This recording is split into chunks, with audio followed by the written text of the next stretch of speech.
Hey Spartans, Josh here. Just wanted to give you a heads up coming into these episodes in the month of May. Just like last year, we're doing a full dedication to the month of May to what nationally they call Mental Health Awareness Month. We're trying to change it into Brain Health Awareness Month. That being said, these episodes will be sensitive in nature. I do want you to lean in though. Last year I asked you if you were in a dark spot, potentially not to listen or tune out. I'm actually going to ask the opposite this time, that you lean in. I am here for you. If you need to talk, please shoot me a DM. If you're struggling right now, if you're in a dark spot, I want you to know that I am here at any time. And these messages, these stories will help. They are going to give you seeds of hope this month. And for those of you doing well, I encourage you to donate this month, time or money or treasures of your choosing to this national crisis. That being said, enjoy these wonderful episodes with some amazing human beings that have truly inspiring stories. Because of your experience, you've been blessed with this divine gift of seeing the beauty in life. You've climbed so many mountains during your time on this earth, rocky mountains to say the least, but impressive mountains nonetheless. Take us to and through your climb on January 13th, 2021. If you were just to put the 30,000 foot view of my near removal from this earth, was 31 years of disappointment, chasing things that I thought would fulfill me, yet left me so broken. I had this belief of unworthiness in me, that it doesn't matter what you do, it'll never be good enough for the world. You're still not worthy. And so I think that recollection just sunk me. And then I was like, if I'm unworthy here and I can do all these things and still feel unworthy, why am I here? Took me to a night, decided I was leaving. All right, I'm gonna go. I don't know how I'm gonna end it, but I know I'm never coming back. I don't believe that any of the pain that I've been through is for me. And I do believe that the people that have endured massive trials have a different purpose in how they're able to shepherd and lead. I think I have the obligation to share my lessons through all of my trials. And for anybody listening to this, listen to me very carefully. It doesn't matter what you're going through. I understand it. I've been there. But I will tell you this, and I will promise you this. The storm will end. Sunshine is coming.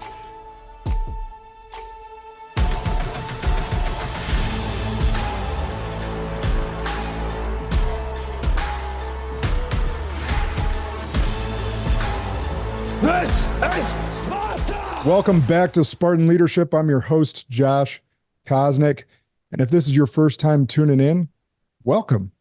If this is a repeat listen for you, long-time listener, glad to have you. Make sure that you guys are sharing these episodes at all times. And this is going to be no different today with a really impactful, vulnerable, amazing story with an amazing human. So on the line with me today, veteran, entrepreneur, speaker, performance coach, and most importantly, father to 3 amazing boys, my man, Nathan Mansfield. How we doing? Great, brother Josh. Thank you so much. Great being here, man. I know we've known each other for a little bit of time and got to know each other a little bit better, but man, I'm excited to just converse with you and share some stories and to help your audience maybe grow in some area that is relatable to them. So man, excited to be here. Appreciate you so much. Well, and I always start with anyone that served our country with a thank you. And thank you for serving our country, for your sacrifice and service. It doesn't get said enough. I actually got to bump into a Vietnam vet on the plane. Just getting back from spring break. And I was able to share, he was wearing his hat. And I said, hey, thank you for your sacrifice and service. And he thanked me back. And I had my daughter say, why'd you say that? I said, well, she asked, so how'd you know that he served our country? I was like, he's wearing a Vietnam hat. Typically, I know there's some stolen valor people out there, but typically people aren't going to wear something like that if they didn't serve. And so I said, thank you, and want to make sure that I do. And she's like, oh.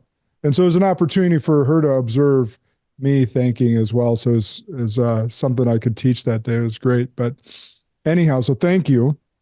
Appreciate that, man. And I'm excited to get into our story today.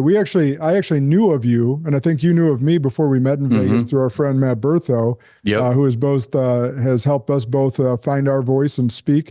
And then we both have the opportunity to speak on Ben Newman's stage. I knew I was going to. You didn't know you were going to until we got there.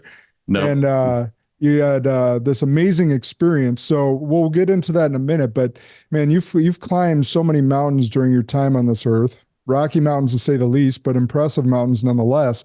Take us to and through your climb on January 13th, 2021. Yeah. So,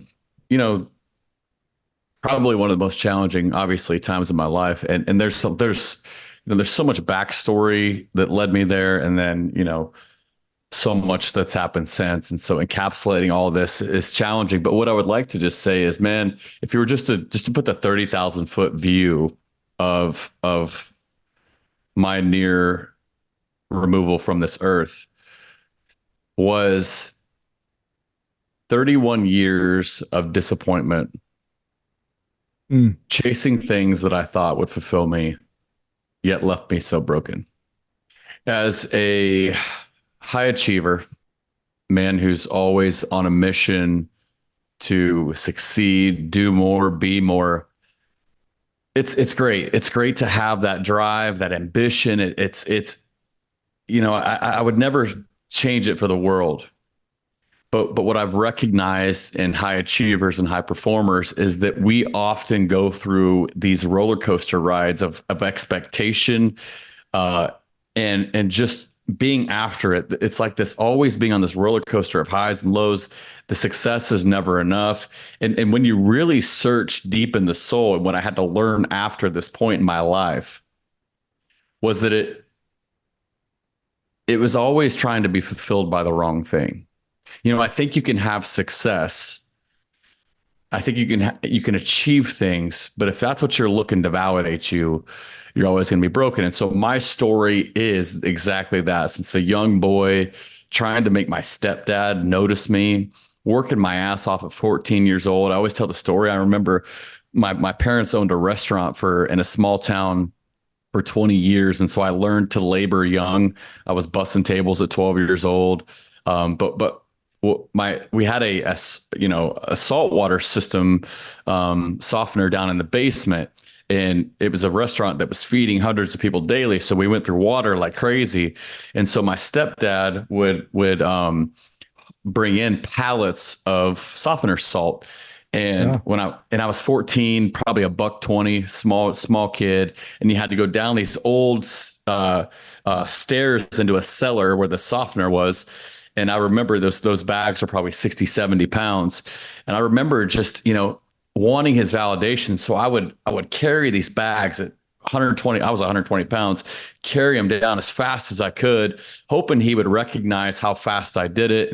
And the response would always be, "Hey, you idiot, you missed this," or, "Why didn't you put this over here?" And so my whole life story of why I'm a high achiever is a lot to do with my stepfather, and nothing was ever good enough. And so I had this belief of unworthiness in me, that it doesn't matter what you do, it'll never be good enough for the world. And so when you really look now, growing up in my teens, and I'll get into that in a second, into my 20s and my 30s, I never recognized it. I just thought I was a high achiever, that I was just always wired differently. And I was, for success, but I didn't understand what I was fighting for. I was just fighting for validation, fighting for worthiness. And where I went, kind of wrong at those young ages, where I was really looking for his validation but never received it, was that I found to numb myself in alcohol. At age 14, 15, I started drinking. I didn't just start drinking. I started drinking heavily, a couple nights a week, blackout drunk, and I did that all the way up through my teens, into my 20s, even into my late 20s. Just not realizing, but masking everything. Joined the military, became a high achiever in the military, became a special operator in the military, still just striving to be recognized, top performer, awards, deployments, accolades. I mean, my whole life, I've been on this journey of just receiving and desiring recognition. But then there was this point after my divorce, and in which my company started to turn around. We had done millions of dollars. We went from 2018 doing $250,000 a year to $1.1 million in 2019 to almost $5 million in 2020. The revenue was growing, but then COVID hit, got divorced, everything started taking a toll. And what I realized is that I started to become very isolated and lonely. And for anybody that's dealt with mental health issues, isolation is obviously your enemy. It's what the devil wants to do. And I was not a believer in Christ at this time.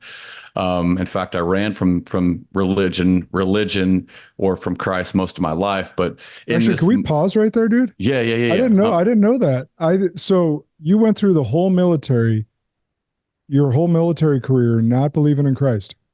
No. So, I mean, I if you asked me, I would give the generic American answer as I'm a Christian, because that's just what we do. Like as Americans, most people identify as a Christian. Do you actually know Christ and have a relationship with him and are obedient to God's word? No. And so now up in my later 20s, when I was in the military, I actually would actually argue Christ like against him. And I would I would find reasons to disprove why I thought he wasn't even real. And so I even had this rebellious stage from Christ and God, where I would actually I would almost ridicule people who were Christians. Like, can't believe you would believe that kind of deal. Now, do you think that's so? Because I think a lot of people have heard you never meet an atheist in a foxhole. Well, you are a battle-hardened combat veteran and had people trying to kill you. So that statement didn't necessarily, and maybe you didn't call yourself an atheist, but you're saying that you were preaching essentially against Christ through this rebellious period in your military career. Was it because of what you saw? Was it because of your kind of, because I know you saw some evil and then on the other hand, you had this childhood stuff. What do you think you attributed that rebellious streak through? The rebellious was to a Catholic home and as a child and being taught law and legalism and going, wait a minute, if that's what God is, I don't want nothing to do with that. Like most people grow up in legalistic homes where it's like, well, if you sin, you go to hell. You got to try to be this perfect person. It doesn't teach the true nature of Christ. I wasn't taught who Christ was. I wasn't taught about relationship with Christ. I was taught about, hey, you're a bad person if you do these things, and you'll be, it's condemnation essentially. And so that's why I ran from religion most of my life. And then as I began to be around more Christians, later in my military career, I just was like, I was very closed-minded, and it would actually drive me nuts. And I just didn't never do research or attempt to know or to understand. And so then I just ridiculed people. I didn't ridicule them. I would just be like, you really think this is true? All these crazy stories in the Bible, you really believe that? Like, you know what I mean? So it's more from my legalistic childhood. Gotcha. Yeah, and I know I've had many Catholic friends that have done that. Maybe not rebelled entirely, but have moved over to the more Christian, non-denominational side because the strict sense of the Catholic and the rules and the traditions really kind of pushed them away from that sense. So I have seen that to a degree. So that was kind of the rebellious stage before, but in this moment, searching for everything. And I had achieved the millions of dollars, had achieved I had the car I wanted, $150,000 AMG in the driveway, and then I watched it all crumble. And I'm like, what is all this? Like, I fought so hard to have all these things that felt good for a minute. And then there was just this moment this season of despair, of understanding, like, none of those things actually were fulfilling to me. They were cool for a minute. And this, having success is that the things that you thought would make you full and that would fill you up and the dollars and all that stuff it seems so desirable, and there's nothing wrong with it. But when you put the weight of the world on it, that it's going to make you happy, it's a very dark place when you realize it won't. And so, I went through this season of just really just not feeling like I went back to the childhood Nathan, which was, man, you worked all this hard. You built these millions of dollars. You built all this, successful company, all the accolades, social media fame. And it went back to the stepfather in the basement unloading that salt pallet going, yeah, you did all that hard work. You're still not worthy. You're still not worthy. And so I think that recollection of, man, you fought so hard for attention and validation and worthiness, and you're still so unworthy, that just sunk me. And then I was like, if I'm unworthy here and I can do all these things and still feel unworthy, why am I here? Why am I even here? And then once the devil gets a hold of you, took me to a night, decided I was leaving San Antonio. My kids were with their mom. I said, all right, I'm going to go. I'm leaving the city. I'm never coming back. I don't know how I'm going to end it, but I know I'm never coming back. I'll figure out the plan on the way. So I drove towards Austin, just hit the road, no clue where I was going, just knew that I wasn't coming home and that my life would be over at some point in the next 24 hours. Pulled into the JW. I just wanted to stop for a minute. Actually pulled into right next to Lady Bird Lake really quickly and just sat and recapped my entire life from a childhood, recapped everything that I'd ever done, just kind of rolling the tape of my life. Realized that wasn't the place I want to do it. Rolled over to the JW just to find a place to park and just really figure out the rest of my plan, and then get out of the car, walk and see the numbers 444, which at that point had meant for me I recognized it was a quote unquote angel number. I don't believe in angel numbers, but I do believe that God speaks to us in ways that we understand it. And so in that moment, God spoke to me by the number of opening the door, seeing 444 on the pavement right before I was walking into the door and going, okay, there's something more here that I need to pay attention to, and which caused me to abort the mission of killing myself that night, and saved me for another day, and realized that there was a lot more for me. And so that's a little bit about my story and how God saved me, and how also living for the world left me so broken. That's so powerful. I got a couple clarity things there, where one thing is I truly wish there was a way that everyone could taste being a millionaire one time. Mm-hmm. Just to realize that that's not where money cannot buy you happiness. Mm-mm. There will be an emptiness. I think money is much like alcohol. It's an accentuator. Mm-hmm. If you're a good person before money, you'll be a better person with money. Mm-hmm. If you're a broken and even not even a bad person, but a broken person without money, it accentuates your brokenness with money. Absolutely. And very similar to alcohol in that regard, even though they're two totally different things and two totally different weapons of the devil, if you will. And so I thought about that. And then the other piece is, how quickly did the devil get a hold of your mind? The enemy and if you don't want to believe in the devil, for those listening, say the enemy. How fast did that spiral for you? Oh, very quickly, very quickly. And the way that the devil, the enemy, really speaks to me and probably speaks to most people is in our own thoughts and our own worthiness. He wants you to know, he wants you to think that you're unworthy. He wants you to think that you got no worth here in this world, that you don't mean anything. And he'll use failure and things like that to reinforce the mind to just go, yep, see, I told you so. I told you weren't going to make it. I told you this was going to be, you know what I mean? And so, but very fast, every time, now that I'm a Christian, I understand spiritual warfare a lot differently and I understand it, but he moves quick, man. And he'll entice you to the things that you really love.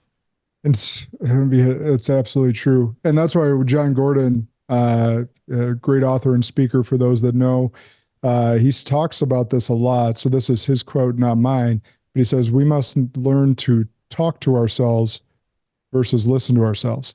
Because a lot of times that listening, those repeated records in our mind are lying to us. They're replaying old records that no longer apply, like your childhood with your stepfather telling you weren't worthy.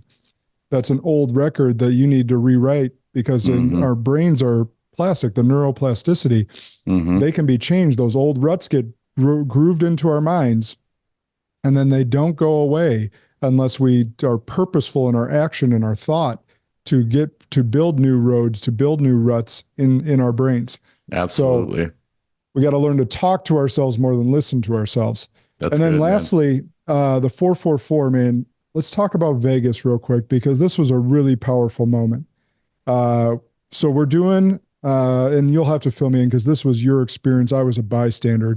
So you'll have to fill in the gaps here. But that morning we're doing the unrequired workout that Ben Newman, for those who require, or that those that follow Ben, who's been on the podcast before and is a good friend. All of his 10 exercises that we do, and this is a badass workout. It's all basically body weight stuff, which, by the way, I don't know about you, but the hardest thing in that I thought was going to be the easiest was actually the jumping jacks, because it killed the arches of my feet. And you go for 4 minutes and 44 seconds. For those, I bet most of us, 99% of the people on this listening to this today, have not done jumping jacks for 4 minutes and 44 seconds straight.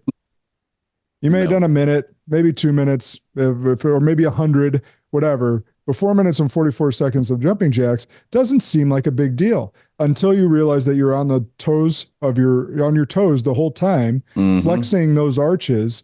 And you may have the endurance lung-wise to do it, but the arches of your feet start to just kill. So anyhow, I digress. The point is, a lot of his things are either 44 reps or 444 in time. And it's because his favorite number, his basketball number, was 44. But I'll let you pick up the story from here and how that hit you and what transpired after. Yeah, I've never found anybody else in my life that was 444 was symbolic, and I noticed his stuff was 4 minutes and 44 seconds, and I was like, man, this is just, I got to say something to Ben. So I think we were in the push-up position. I kind of bear crawled up to him and I said, hey man, I don't know if you know this, but the number 444, God saved my life, but the number 444 is what was a turning point for me to call off a suicide a few years back, and he was like, really? He's like, we'll have to talk more about that. You mind sharing the story after? And so, there's probably like 60 of us in that room. I don't know, somewhere like that. And of course, so we finish up the workout and he just invites me to speak on my story. And so I tell my story there and, give glory to God for him saving me and how the number corresponded and everything. And then the next day, as we're in the big room, he walks up to me and he says, hey man,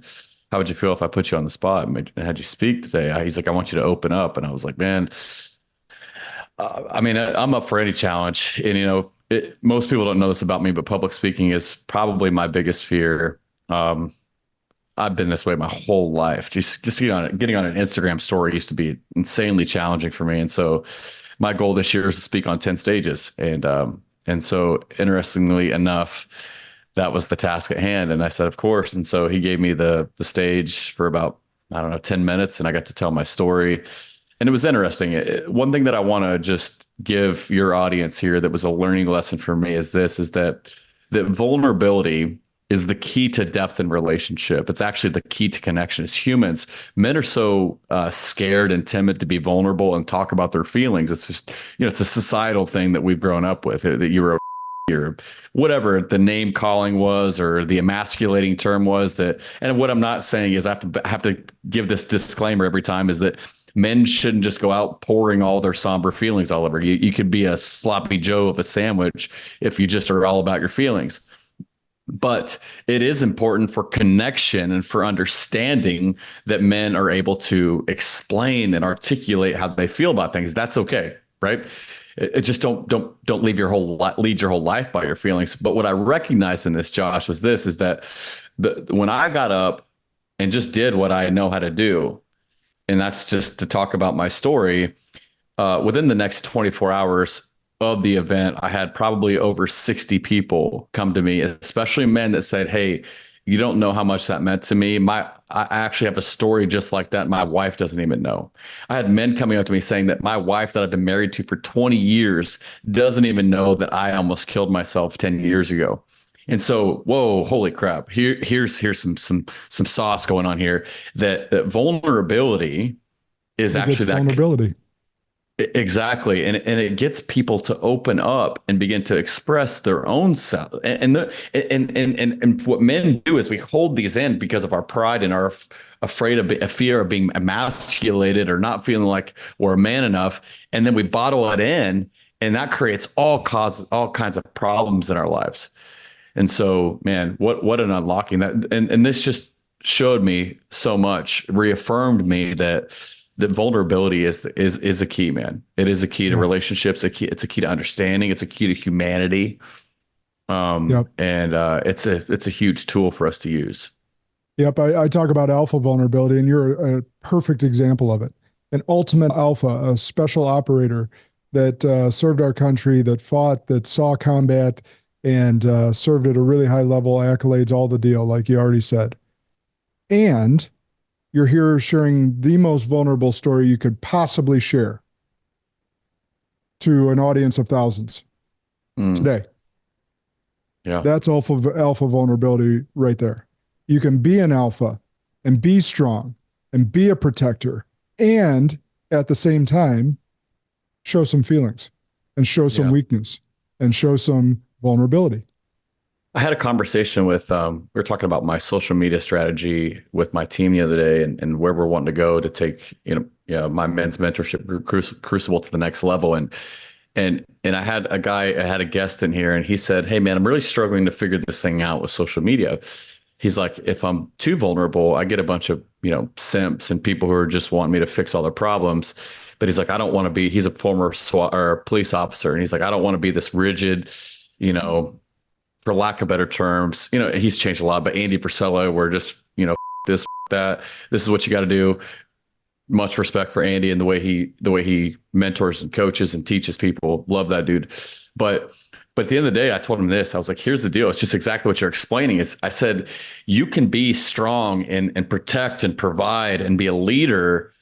And it actually makes you stronger when you're able to also show this side of connection and vulnerability. You got to have both. There's a lot of guys that are high level social media, millions of followers right now, that are just this uber masculine, just going off the charts about what you need to do. And there's no vulnerability. There's no connection with their real story, their failures. What actually brings connection and brings trust with people is being able to say that, yeah, I work my ass off. I'm strong. I do these things over here, but also I'm not afraid to tell you when I fail.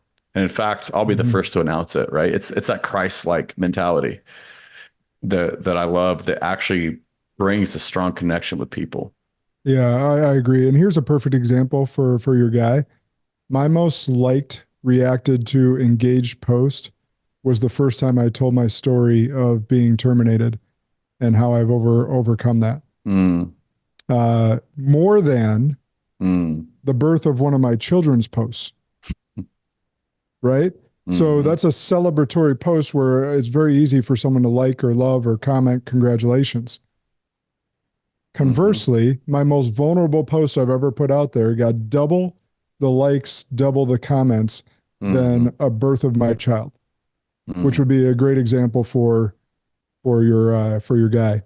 Because now that being said, if I just continued to be vulnerable and kind of led into playing a victim to my circumstances, the engagement's going to go down because people can't identify with that either. They want the strength and the vulnerability. It's an and or, not an if but. Totally agree, man. So before we move on from your story, I want to make sure I don't miss anything that could help someone. Okay. Was there anything in that moment that helped you turn things around? Like if I recall correctly, you had a gun with you. Like, was there anything in this story that helped you not take that last action that you'd ever take? Just I'm trying to think through a situation where someone right now is at their wit's end, and we could give them words of wisdom or something that happened for you other than seeing the numbers that meant something to you and seeing that sign, that we could pull them from those doldrums, or we could pull them from taking the last action that they'll ever take. Yeah. I think it's this, and some people will be able to relate to this and some people won't. But for me, part of it was my kids. Really understanding the weight of the decision. I'm a very analytical thinker. I'm a big brain. And so when I can be impulsive, but at the end of the day, I'm calculated. And so I know my emotions, and I know when when I'm in that place and when things are hard for me.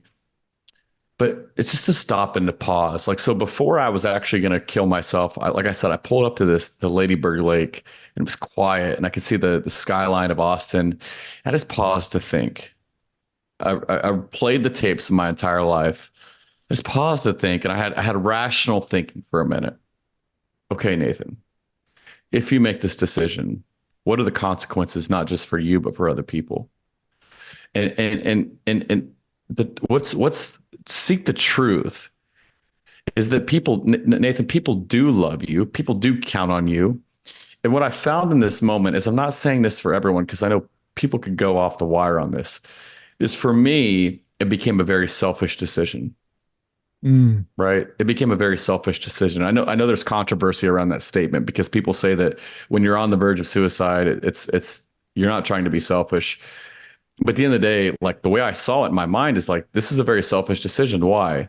Because the amount of people that are going to mourn and be hurt by my death, my kids that will grow up without a dad, the people that I've impacted, like, I'm going to leave the world and the people that I've been around my whole life very somber. And I couldn't in my heart think about it being possible. And so I couldn't help but think, like, man, don't do this to other people. Like, figure some stuff out. Go to counseling, go to therapy. There's always a way. And the last thing is this, is that I've also recognized, this is a very important piece, is that every storm has an end. Look at every time you've been in a storm in your life, every season that's been rough, there's always an ending. And so I think a lot of times in suicidal ideation and depression, we go, this is never going to end. This is never going to end. It's going to be like this forever. But that's not true, because every storm you've made it through. Otherwise you wouldn't be here.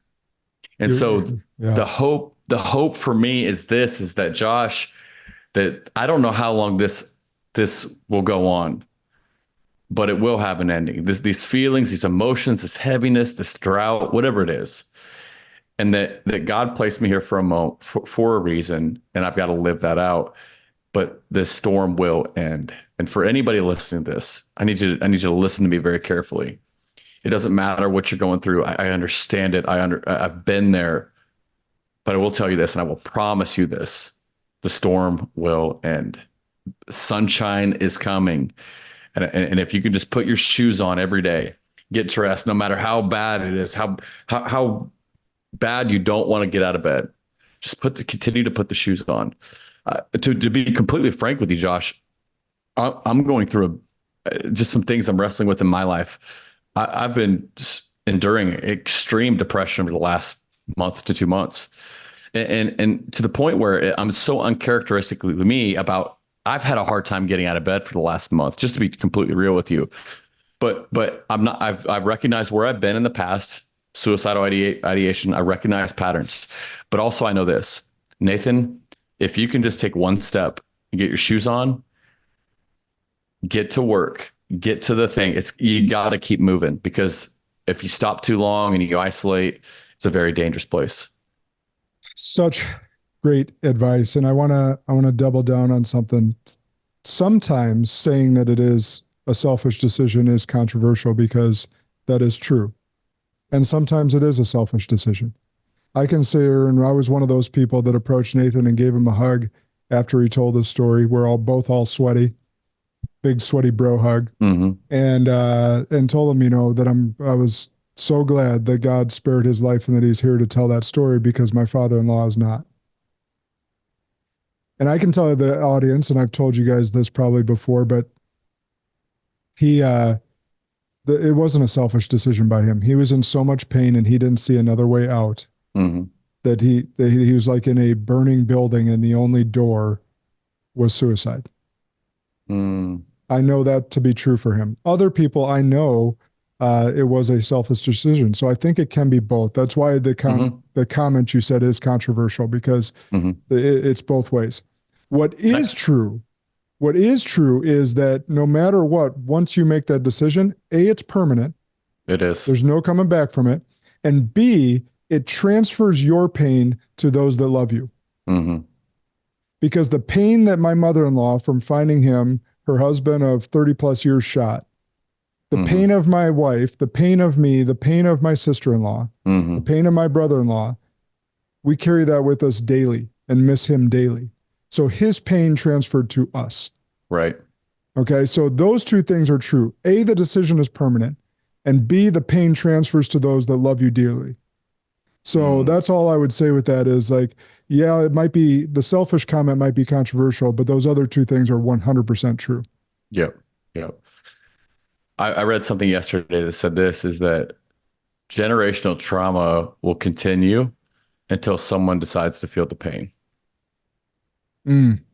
So, the reason that like my unworthiness and the reason that I went through suicidal ideation was all from the way my parents parented me, because they felt unworthy. And that, it's just generational trauma is just one to the next. Healthy people don't pass on unhealthy traits. And it's one of my biggest motives for my boys is that even right now I go to therapy 4 times a month. And why? Well, one, because I don't want to feel the way I feel or to deal with this anymore, but also these feelings that I get that come into my mind, but I also don't want my sons. Yes. I don't want my sons to ever have to go through the thoughts and the feelings that I went through. And there's a chance that they will, but whatever I can do to stop that, right? But the truth is this, is that someone is going to have to stop and feel the pain. Because otherwise we'll mask, we'll deny, we'll do all the things. And right now going through therapy for me is feeling enormous amounts of pain. I think it's why I'm feeling like these moments of depression, because I'm recognizing a lot. Yeah. And it's painful, bro. But man, if I can take that pain right now and sacrifice myself so that my kids don't have to feel it, that's the answer. And you were built for it. Right. You can handle it. Yeah. You have the shoulders no matter what. And the biggest thing is, if you can't, you know someone who can, which is God. Absolutely. Absolutely. Right. All right. So let's get a couple. So everyone, this has just been amazing, and we're not done yet. I just want to pause and say thank you for being vulnerable today. Thank you for sharing your story. And I didn't want to, I would be remiss if we didn't pick his brain on a couple other things, because he is highly successful. And obviously this is a leadership podcast and we want to get as much gold from people as possible. So with that, we're going to transition. But because of your experience, you've been blessed with this divine gift of seeing the beauty in life, in the world. And so how are you spreading the grace of this gift within your community? The 3 F's you talk about: faith, family, and fortitude. It's how I lead everybody around me, from my executive team to my men in Crucible, my men's coaching group, and mentorship group. It's some of the core values and the pillars in which I stand on and talk about pretty, often. I have to continue to spread what I believe based upon the life that I've lived. And I think that, when you really look at this, I don't mean that I'm blessed or gifted beyond other people, but I've just, whatever I've endured through this life, that's been quite a bit, truthfully. It's been meant for me and for the but it actually hasn't been meant for me. It's been meant for the people that will be around me or be led by me or that will do business with me. I look at as my pain as a gift to someone else, because I get to teach through the lens of what I've been through. And so that's how I lead, man. I help people to see the things that maybe they've not yet seen, or maybe prevent them from seeing them, or to see a different perspective based upon what I've been through. And that's how I coach, and that's how I lead my staff. What a cool thought. What if the gift wasn't for you, but rather for someone else? I believe that, man. I don't believe that any of the pain that I've been through is for me. When you really look at it, Josh, I think that God's got a unique plan for every single one of us. And I do believe that the people that have endured massive trials have a different purpose, maybe not a better purpose, but a different purpose in how they're able to shepherd and lead. And so I look back at my life and I go, man, I'd be an idiot to think that I don't have something to share, because, man, I've made some, and not by being the victim of things, man, I've created tons of chaos in my own life by making dumb decisions. Right. So, Same. but in that, Same. But in that now I have, I look at a lot of my peers and people around, and no discredit to them, but they just haven't endured a lot of the things that I've endured. And so it gives me a perspective to share. And I think I have the obligation to share my lessons through all of my trials. Yeah. What's interesting about that? I was having this conversation. One of my personal trainers at the gym I go to, real young. Actually, all of them are pretty young, but especially in comparison to you and I now. We're getting to those years where everyone's younger than us now. But I was having a conversation with him, and I was like, hey, look, he was talking about something societally. And I was like, look, your generation got brought up with everyone gets a trophy. And it was a failed experiment. It was a great idea. I think you could argue if it was a great idea or not, but you're trying to embolden and empower and not make anyone feel bad. But the problem is that's not what life is. The problem is that it doesn't matter if you're 12 years old and your dad dies and you get slapped in the face with the reality of life, or if you're 30 years old and that's the first adversity you face is getting fired from a job, or your girlfriend breaking up with you, or whatever it may be. Either way, life is going to come up and slap you in the face over and often repeatedly. As how are you going to get through that? How are you going to show fortitude, to use your word, or how are you going to show resilience, which was one of my dad's favorite words, and perseverance and grit? Those things that are developed in us are what helps you get through the hard times of life. And so I think there is and going to be over the next generation an awakening, because we go through, hard times create strong men create good times create weak men. We're in that cycle where we've got some weak men in our society, and not all, right? And not all of Gen Z. I don't want anyone to take that because I got some great young people in some of my masterminds that are in the early 20s that are some absolute killers. Like, they get it. They're wise beyond their years. Love those dudes. That being said, there are a lot in that generation that grew up with the participation trophies and think that life owes them something. And eventually they're going to get slapped in the face to figure out that's not what happens. Yep. Absolutely, man. I think about your experience as a child. Like I didn't have that my father didn't affirm me, didn't tell me he loved me. I've talked about that on the show and how we've made amends and how emotional he is now that he's had grandkids and developed some things around his life. But I looked for those things and that validation as well throughout life. At 11 years old, I had a paper route, 363 mornings a year, 5 a.m. Wow. It was crazy. And the crazy thing, I actually brought that up to my kids the other day. I was like, you guys are so freaking spoiled. I was like, you want to get up at 5 a.m. and go deliver papers 363 days a year? They're like, what? I was like, yeah, that's what I did. Now, most kids aren't even getting a job till they're out of college. So let's talk about that real quick, because since we have how are you, besides, leading by example, getting therapy and getting yourself right, how are you preparing your boys from the world? Because you have a diverse perspective. You served our country.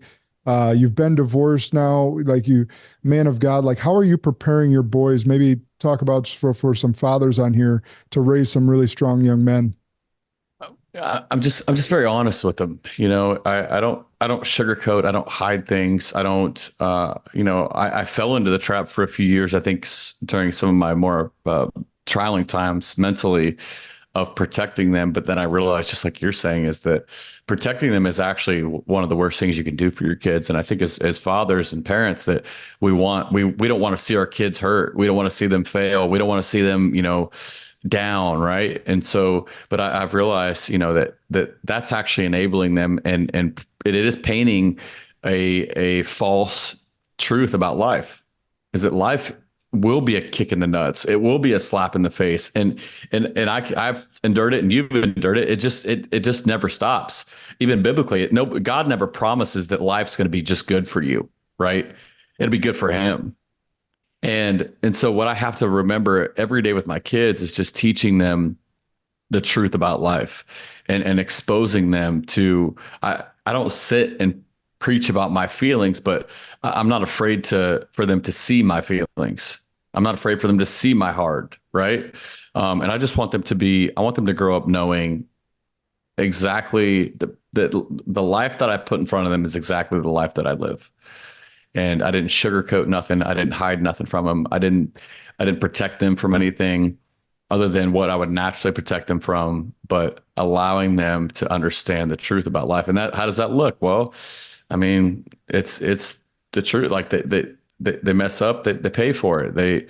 I discipline my children. I make sure that they understand why. I don't just spank them on the ass. I tell them why. Hey man, like this ain't right. This ain't how we live our life. It's a lot about what, living with core values and teaching them this is why. I think kids need to know, okay, if I'm being punished, disciplined, whatever it is, this is why, and explaining that to them so that they actually understand the truth. And you're not just, they don't just feel like they're being reprimanded for no reason. Because that's where you start fostering that lack of belief and unworthiness in kids, is when they think they're just not good enough. Well, dude, even to that point, that was a big gripe I had with my father, and I promised as a leader that I would never do, was I absolutely hated, because I'm a type A like you, hearing because I said so. Mm-hmm. That's not a real reason. No. Like, just tell me why. Like, I'm big enough to handle, whether I was 14, 24 or whatever, tell me why. Mm-hmm. You're telling me to do what you're telling me to do. Absolutely. Or course correcting me on something. I just want to know why. Mm-hmm. And so kids are smarter than you think, and certainly more perceptive than you think. Mm-hmm. So give them the reason why, and explain yourself. And they don't have to agree with you, but you give them the why and give them time and opportunity to process that why. That's good. So I love that. The thing you're alluding to is snowplow parents. It's actually a term. So we moved from helicopter parents to snowplow parents. And I actually got a rant about this at some point. I won't do it right now, but I've had a couple situations with my kids where other parents have inserted themselves into the kids' like squabble. And I'm like, the are you doing?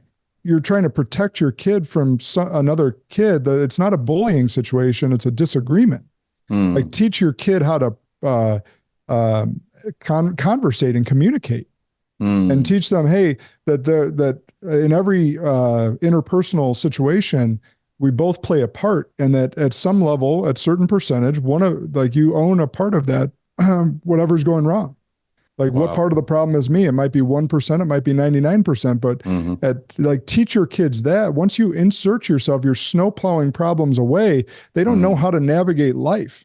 And you see this with parents inserting themselves with players, like with coaches and playing time, and if you don't play my kid, we're going to transfer to this school. And like, you're snowplowing problems away from them and not equipping them on how to live a life, because that's not how life is going to be. What are you going to be doing when they're 40 years old, still snowplowing shit for them?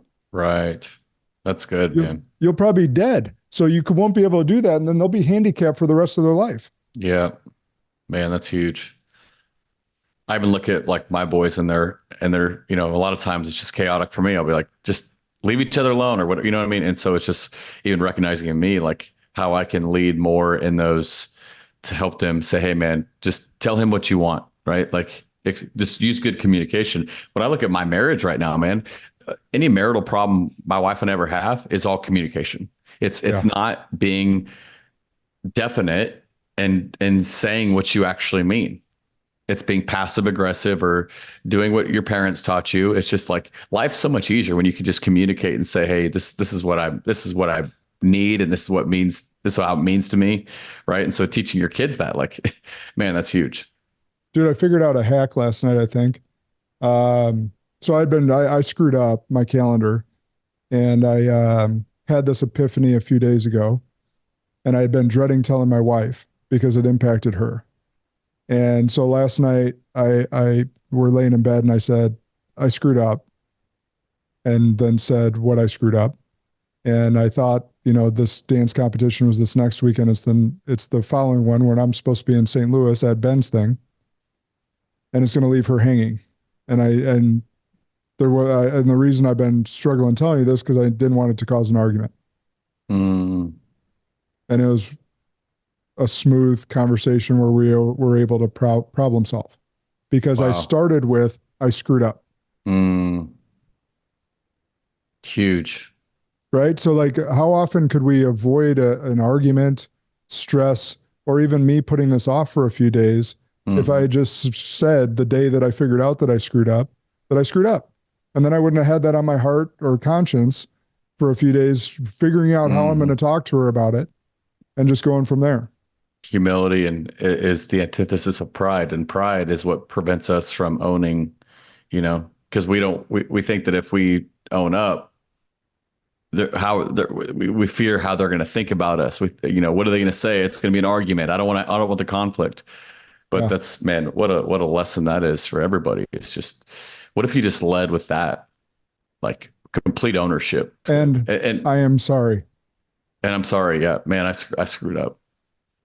Wow, that's powerful, bro. Super powerful. So last couple minutes, I know you got a hard cutoff.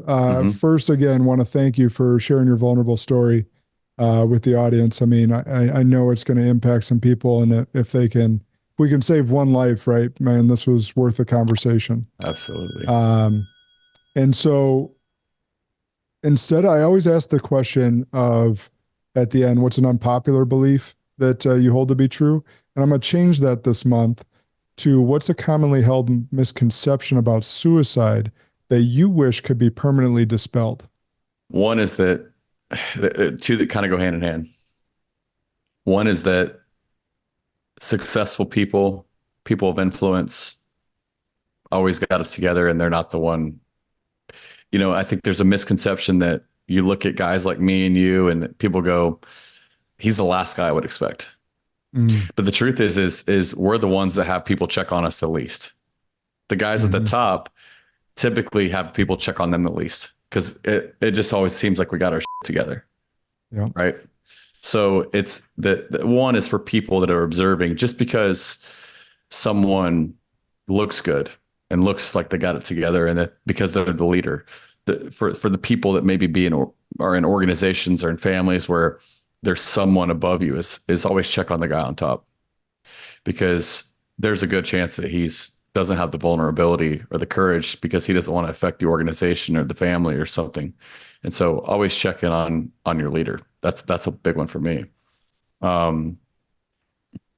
The second thing is that people oftentimes, and this is maybe not a misconception, but what I'll say is this, is that